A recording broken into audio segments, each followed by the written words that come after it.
The Sound of Freedom was completed 5 years ago, but Disney fought them in the courts to keep it from being released.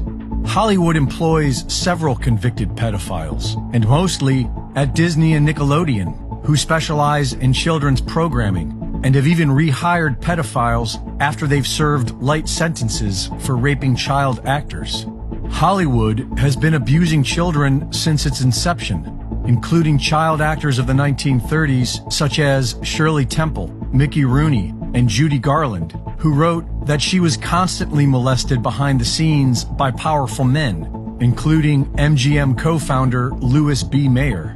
And nothing has stopped Hollywood from continuing this horrific abuse.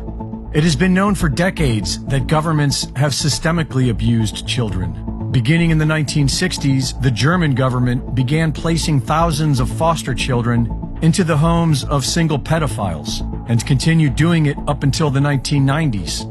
Thousands of Catholic priests have been accused of raping children, and no justice has ever come of it.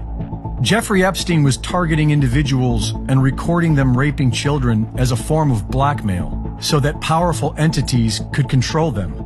Epstein has disappeared, and so has his little black book. Many have claimed that Hugh Hefner was doing the same thing for the CIA that Epstein was doing. In 1976, Hefner's Playboy magazine published erotic nude pictures of a 10-year-old girl, and nobody seemed to care. The effects on these children can often be fatal, whether it's from blunt trauma or suicide, and those who survive most often struggle with it for their entire life. To me, sexual abuse, it kills a child. I think it kills the spirit of a child. I think it kills normalcy in a child. So I just have spent a great deal of my life, walking around really as a dead person in a sense, because I almost feel like I was murdered. Child abuse has been used as a form of trauma-based mind control because it often forces the child to disassociate, which has been known to create multiple personalities. MKUltra whistleblower Kathy O'Brien came from a family of multi-generational child abuse that sold her to the U.S. government. I developed a compartment in my brain, a little area behind amnesic barriers that was actually the neuron pathway shutting down in my brain in order to compartmentalize the memory of the abuse so that the rest of my mind could function normally as though nothing had happened. My father's sexual abuse expanded into child pornography. And he was sending this child pornography of me through the U.S. mails. And he was caught. The pornography was confiscated by a criminal faction of our government.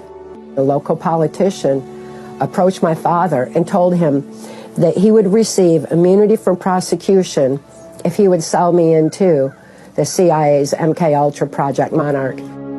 Some families practice incest and pedophilia to gain power and to maintain it. Inbred Jacob Rothschild explains it here while reading a quote from his inbred relative James Rothschild. In our family, we've always tried to keep love in the family.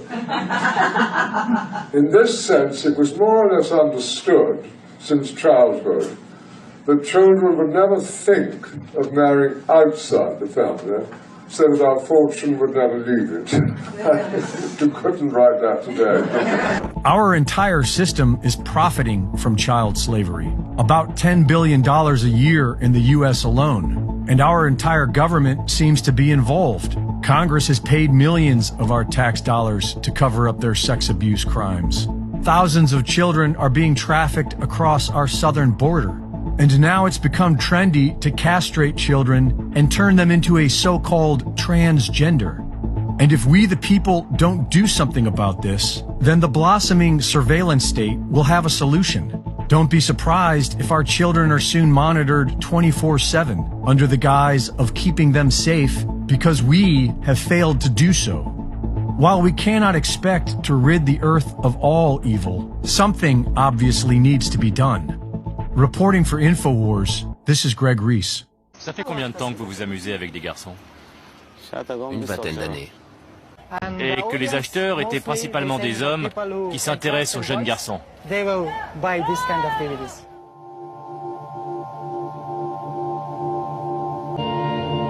Dans un pays où les femmes sont cachées sous leur burqa, Ce sont des garçons déguisés en filles qui dansent pour les hommes.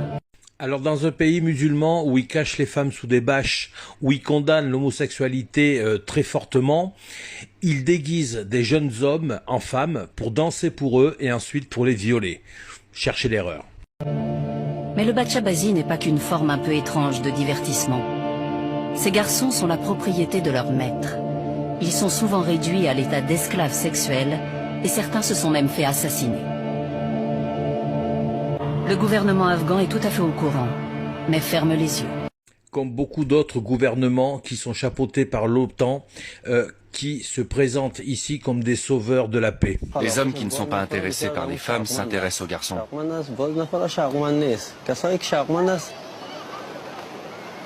Ils adorent les garçons. Il possède une boutique de cerfs-volants. C'est un moyen pour lui et ses amis d'entrer en contact avec les jeunes garçons. Ici, avoir un danseur n'a rien de honteux ni de répréhensible. C'est même devenu un signe honorifique dans une société où le contact avec les femmes est très limité et où il est plus facile d'aborder les enfants. C'est vrai. On dit à ces garçons de s'habiller en filles et on les fait danser devant de nombreux hommes. C'est un problème très sérieux. Et il est évident que presque tous les hommes qui sont impliqués dans ces réseaux sont des gens très puissants. Najibullah Qureshi a contacté la police de la province de Takkar pour savoir si la loi était appliquée. Si ces gens se font prendre, ils seront sévèrement punis. Le soir même, Najibullah Qureshi est invité à une fête de mariage. Il aperçoit Rafi, le musicien.